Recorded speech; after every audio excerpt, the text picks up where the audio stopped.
Pemirsa, seorang pria di Bekasi, Jawa Barat tega menyiram air keras ke tubuh mertua, istri dan anaknya yang masih berusia 2 tahun. Peristiwa ini terjadi pada dini hari saat ketiga korban sedang tertidur. Lalu apa yang membuat pelaku bisa berbuat keji? Berikut liputan tim Menyikap Tabir dari Bekasi. Istri ke hotel sama orang. Saya inisiatif membeli air keras. Saya turun dari motor, saya dobrak pintunya langsung saya siram. Jam 3 malam pintu digedor sama dia, disiram langsung. Dia sempat ngancam saya, walaupun dianya nggak dapat, masih ada saudaranya ini di warung Kobak. Itu saya.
Yang paling parah adalah anak.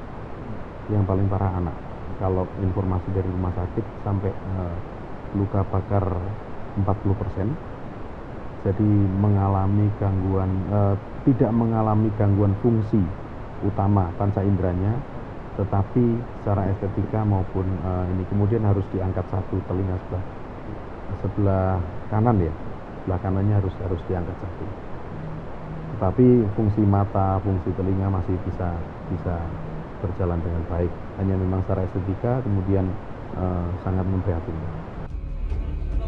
Ketiga korban kemudian dibawa ke rumah sakit dengan kondisi luka bakar di bagian wajah dan tubuh lainnya. Lalu, siapa yang tega berbuat keji kepada ketiga korban? Pria inilah yang telah melakukannya. Namanya Rezi Toti Saputra alias Kenji. Pria ini tak lain adalah suami Sri Hardianti, sekaligus ayah kandung bocah perempuan berusia 2 tahun yang ikut jadi korban.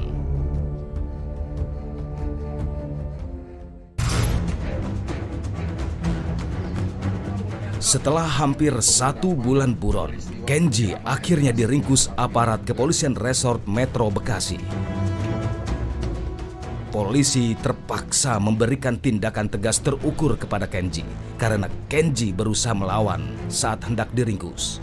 Ada informasi dari masyarakat bahwa keberadaannya ada di salah satu rumah atau kediaman. Kemudian memang sebelumnya juga kita pernah melakukan pengecekan terhadap tempat-tempat di mana biasa Kenji bersembunyi, yaitu salah satunya ada kuburan-kuburan yang dianggap keramat. Setelah itu karena tanggal 9 malam bertepatan dengan besoknya adalah Idul Adha. Nah, dia ada di salah satu tempat di keluarganya di daerah Citarik seperti itu. Sempat ada perlawanan, yaitu dia sempat kabur, dan juga karena kita takut dia masih ada barang bukti yang lainnya, akhirnya kita melakukan tindakan terukur dan tegas. Sementara itu polisi masih memburu pria berinisial A, teman Kenji yang saat itu mengantar Kenji menjalankan aksinya. Yang mengantarkan tersangka dari tempat kos sampai ke lokasi atau TKP, dan dia tahu bahwa dia akan melakukan penyiraman itu, ini yang kita jadikan sebagai tersangka dalam saat ini dalam DPO. Rezi Toti Saputra alias Kenji akhirnya ditetapkan sebagai tersangka dalam kasus penyiraman air keras dengan korban istri, anak, dan mertua perempuannya. Untuk kami sendiri bisa melakukan penetapan tersangka terhadap si R alias Kenji ini berdasarkan dua alat bukti. Yang pertama ada keterangan dari saksi dan juga adanya petunjuk-petunjuk yang menguatkan bahwa memang pelakunya itu si Kenji sendiri, dan juga ada si saksi bisa menyatakan bahwa memang pelakunya pada saat itu adalah si Kenji, seperti itu, Mas. Sejumlah barang bukti pun disita polisi dalam kasus ini. Yang utama adalah botol yang tempat sebelum melakukan penyiraman, pemindahan dari botol utama ke dalam botol sebelum dilakukan penyiraman kepada korban. Itu alat bukti utama ya. Kemudian ada beberapa piece kain atau baju yang dipakai oleh korban pada saat peristiwa. Lalu, apa motif dari kasus kekerasan dalam rumah tangga ini? Jadi kalau motif-motifnya persoalan rumah tangga, ada yang akumulasi menurut saya. Ada yang dari faktor ekonomi, kemudian ada juga faktor kecemburuan yang kemudian terakumulasi, dan kemudian si pelaku merasa bahwa korban ingin memisahkan diri dari yang bersangkutan. Kini Kenji jadi pesakitan akibat dari ulah yang sangat keji terhadap istri, anak, dan mertuanya.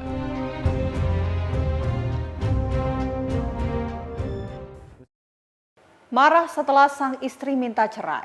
Itulah alasan yang membuat pelaku tega menyiram air keras kepada ketiga korbannya. Rencana pun dibuat. Pada hari yang dianggap pas, pelaku kemudian beraksi. Istri ke hotel sama orang. Saya inisiatif membeli air keras. Saya turun dari motor, saya dobrak pintunya, langsung saya siram.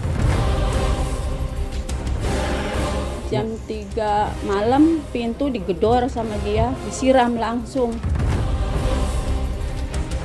Dia sempat ngancam saya, walaupun dianya nggak dapet, masih ada saudaranya ini di warung Kobak. Itu saya.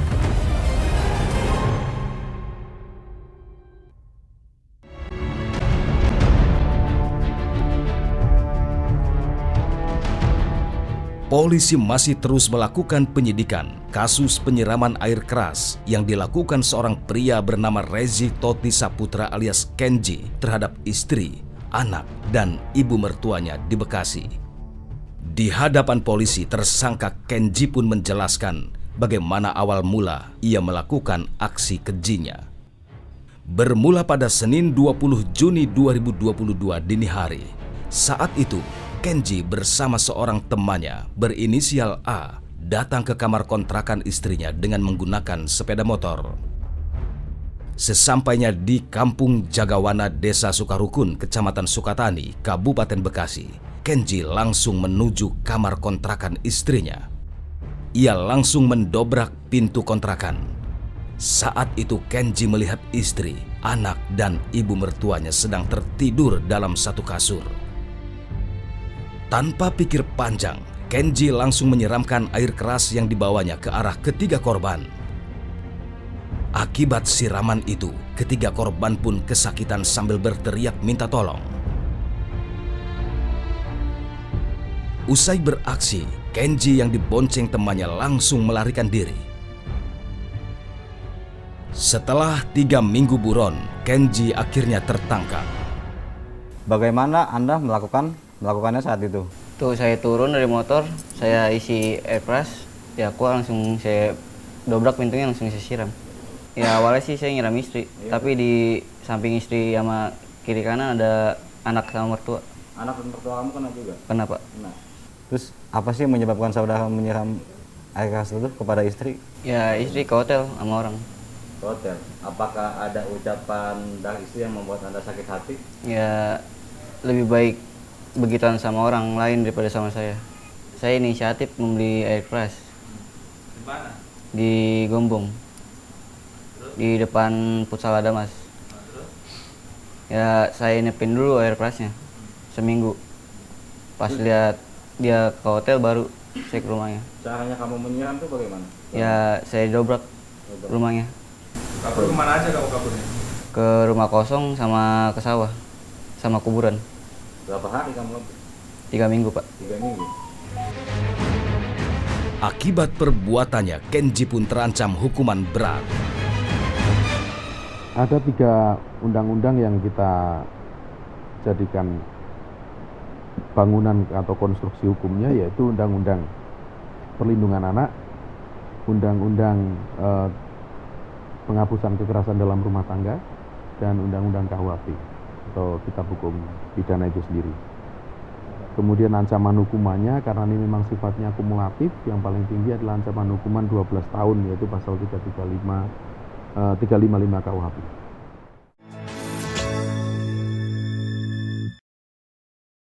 Perilaku kasar Rezi Saputra alias Kenji yang membuat Sri Hardianti minta diceraikan. Kenji tak mau diceraikan. Ia kerap menebar teror kepada Sri dan keluarganya. Istri ke hotel sama orang. Saya inisiatif membeli air keras. Saya turun dari motor, saya dobrak pintunya langsung saya siram. Jam 3 malam pintu digedor sama dia, disiram langsung.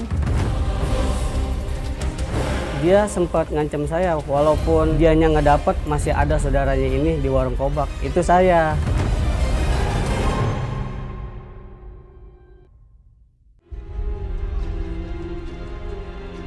Kasus penyiraman air keras yang dilakukan oleh suami kepada istri, anak dan mertuanya di Bekasi sempat jadi perhatian warga. Kasus ini pun ramai diperbincangkan di media sosial. Untuk mengetahui lebih dalam kasus ini, tim menyingkap tabir menyambangi tempat tinggal korban di Kampung Jagawana, Desa Sukarukun, Kecamatan Sukatani, Kabupaten Bekasi. Rupanya dari ketiga korban, baru mertua pelaku yang sudah diperbolehkan pulang dari rumah sakit. Sementara istri pelaku Sri Hardianti dan anaknya yang masih berusia 2 tahun masih dalam perawatan medis di Rumah Sakit Umum Daerah Kabupaten Bekasi. Saat bertemu, kami masih melihat jelas bekas luka bakar di tubuh Siti Hidayat. Kepada kami, Siti pun menceritakan awal mula dirinya menjadi korban kebrutalan Rezi Toti Saputra alias Kenji, menantunya. Jam 3 malam pintu digedor sama dia. Saya lagi tidur bertiga sama anak sama cucu. Disiram langsung air keras itu. Saya juga nggak tahu tadinya, kirain air apa gitu ya. Nggak taunya kasur itu habis pada melepuh gitu, pada terbakar. Akhirnya saya ke kamar mandi bertiga sambil minta tolong sama tetangga. Akhirnya ada yang masuk juga. Kenapa Bu? Tangga sebelah. Ada si Kenji masuk ke sini nyiram air keras.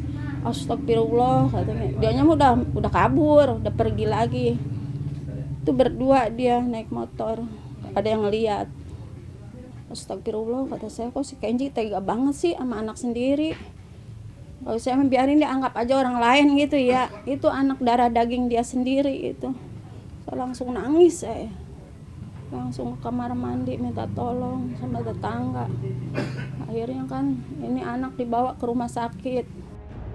Rupanya selama 3 tahun hidup dengan Kenji, anaknya sering diperlakukan kasar. Emang sih dia ngajak rujuk lagi ke anak saya. Tapi anak saya itu nggak mau karena dipukulin terus. Jadi ya sampai pada biru kalau mukulin. Saya juga kan nggak tega anak saya disiksa terus. Dianya nggak kerja. Kalau dia kerja ya mending, ini mah nggak kerja. Dapat kadang-kadang bawa uang 50.000, ada 100.000 tuh udah berapa hari gitu ya. Habisnya sama dia sendiri. Ntar kalau mau pergi dipinta lagi. Sebenarnya Siti sudah sejak awal tidak menyetujui hubungan anaknya dengan Kenji lantaran ia melihat pria itu sering berbuat kasar kepada sang anak. Emang pas saya ngelihat itu ya dibawakan ke rumah. Kata saya di hati saya tuh nggak setuju gitu. Kata saya ngomong ke anak saya, Sri kalau bisa mah jangan sampai nikah sama itu, kata saya gitu. Soal dilihat ini saya nggak srek gitu ya. Dianya ya, dianya mau begitu mungkin, dianya suka. Akhirnya ya begini. Kalau bisa mah udah jangan sampai ketemu lagi orang seperti itu. Udah, jangan sampai orang lain terjadi begini lagi. Nah, harapan ibu nih buat si Kenji ini mestinya harus diapain sama polisi nih gitu. Di kamar kontrakan inilah ketiga korban disiram air keras oleh Kenji. Bekas-bekas perbuatan kriminal Kenji masih terlihat jelas di sini. Menurut Hadi, saat peristiwa itu terjadi, ia terkejut ketika mendengar suara teriakan dari dalam kamar kontrakan adik iparnya itu. Posisi pas kejadian saya cuma sekedar mendengar jeritan. Posisinya itu jam 3. Saya spontan langsung buka pintu rumah saya langsung lari ke tempat orang tua, ke rumah orang tua. Dan yang saya lihat ya orang tua itu sudah basah kuyuk lah dengan air keras itu. Dan posisi si anaknya ini udah nggak sadar sama sekali. Si korban, orang tua, adek sama anaknya ini udah kelojotan dah, udah gimana gitu. Udah ngerasakan apa itu sakit. Dan menurut Hadi, sudah sejak lama Kenji mengancam istri dan keluarganya. Dia udah nggak peduli sama anaknya itu. Kira-kira sebulan yang lalu anaknya sendiri pun udah dikasih susu dicampur sopel. Itu pun untung ketahuan sama adik saya ini ya, istrinya. Jadi spontan langsung diambil, langsung dibuang.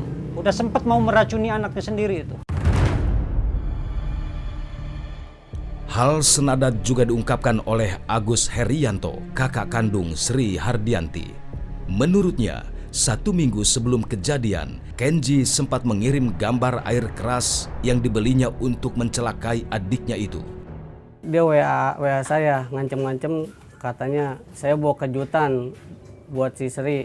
Itu di video itu ada botol air kerasnya. Begitu dia ngirim ke WA saya. Terus kata saya sempat larang, maksudnya apa? Terus gitu ya. Terus dia bilang saya udah sakit hati. Dia bilang gitu sama adek lu gitu. Ini mau ke rumah, mau ngasih surprise ke Sri, bawa kejutan.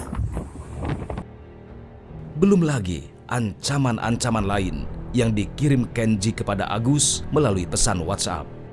Dia sempat ngancam saya waktu itu, katanya walaupun dianya nggak dapet masih ada saudaranya ini di warung kobak. Itu saya, dia bikin status buat saya, begitu ngancamannya. Ntar saya nyuruh bocah, kata dia gitu. Untuk membunuh rasa penasaran, kami coba menemui Sri Hardianti yang hingga kini masih dirawat bersama anak perempuannya yang masih berusia 2 tahun. Mbak, itu udah lama kemarin sama itu Mbak? Sama si Kenji? Udah lama sih. Kenal di mana Mbak? Tadinya kenal di Facebook. Emang sering di ini, di apa, di KDRT gitu? Iya, pas nikah dia suka minta sih. Berapa persen? Lukanya berapa persen katanya? Kemarin pas pertama kena 80%. Kalau dedeknya? Hampir semua lagi. Start semua lagi. 95% ya. Udah ini alhamdulillah ya. Perbuatan Kenji terhadap mertua, istri, dan anaknya yang masih berusia 2 tahun memang benar-benar keterlaluan. Ia tak berpikir bagaimana kelak anaknya akan tumbuh dewasa dengan tubuh yang cacat. Cerita miris perjalanan rumah tangga yang sejak awal tidak direstui orang tua. Semoga kasus ini bisa jadi pelajaran bagi masyarakat luas. Demikian menyikap tabir kali ini. Sampai jumpa pekan depan.